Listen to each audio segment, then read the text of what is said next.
ഇന്ന് ഞങ്ങൾ ചെന്നത് നമ്മുടെ വടക്കേ സ്റ്റാൻഡിലുള്ള വടക്കേച്ചിറ തട്ടുകടയിലേക്കാണ്. നോൺ വെജിൻ്റെ ഒരു മേള തന്നെ ആയിരുന്നു അവിടെ. എല്ലാവിധ ഐറ്റംസ് ഉണ്ടായിരുന്നു. ചിക്കൻ്റെ തന്നെ പല ഐറ്റംസ്, ചിക്കൻ കൊണ്ടാട്ടം, കുറുമ, പോത്ത്, പോർക്ക്, ബോട്ടി ഐറ്റംസ് എല്ലാം കൂടി കണ്ടപ്പോൾ ഏതെടുക്കേണ്ടതെന്ന് ഡൗട്ടായി. അങ്ങനെ നമ്മളിത് അവിടുത്തെ സ്പെഷ്യൽ ഐറ്റമായ ചിക്കൻ കുറുമ പറഞ്ഞു. അതിൻ്റെ കൂട്ടത്തിൽ ഇതേ കഴിക്കാനായിട്ട് നല്ല അടിപൊളി പുട്ടെന്ന് പറഞ്ഞാൽ വെജിറ്റബിൾ മിക്സ് ചെയ്തൊരു പുട്ടും അടിപൊളി പൊറോട്ടയുടെ കൂടെ ചിക്കൻ കുറുമ നല്ലൊരു കോമ്പിനേഷനാണ്. അതിലും കോമ്പിനേഷനാണ് നമ്മുടെ ഈ പുട്ടിലേക്ക് നമ്മുടെ കുറുമ ഇതേപോലെ അങ്ങോട്ട് ഒഴിച്ച് കഴിഞ്ഞാൽ ആ പുട്ട് അങ്ങോട്ട് കുഴയും. അത് വെച്ച് പിടിച്ച് കഴിഞ്ഞാൽ അന്യായ ടേസ്റ്റ്. ചിക്കൻ കുറുമ ആരും മിസ് ചെയ്തിട്ടാണ്. വെറൈറ്റി ഒരു സാധനം, എനിക്ക് വളരെ ഇഷ്ടപ്പെട്ട സാധനം.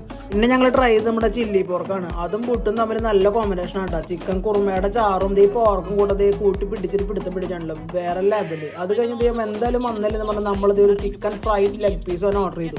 സാധനം വൈഫ് എന്താ ചെയ്യേണ്ടതിൽ പിടുത്തല്ലാണ്ടിരിക്കണം. ഞാൻ പറഞ്ഞു പിഴി നാരങ്ങാന്ന് പറഞ്ഞു. അപ്പോൾ ഇതിലേക്ക് നമ്മൾ നാരങ്ങ പിടിച്ചാണ്ടില്ല. അടിപൊളി വേറെ ലെവൽ എന്ന് പറയില്ലേ. എല്ലാവരും പോയി ട്രൈ ചെയ്താൽ അഫോർഡബിൾ റേറ്റിൽ അടിപൊളി ഫുഡ് കഴിക്കാട്ടോ.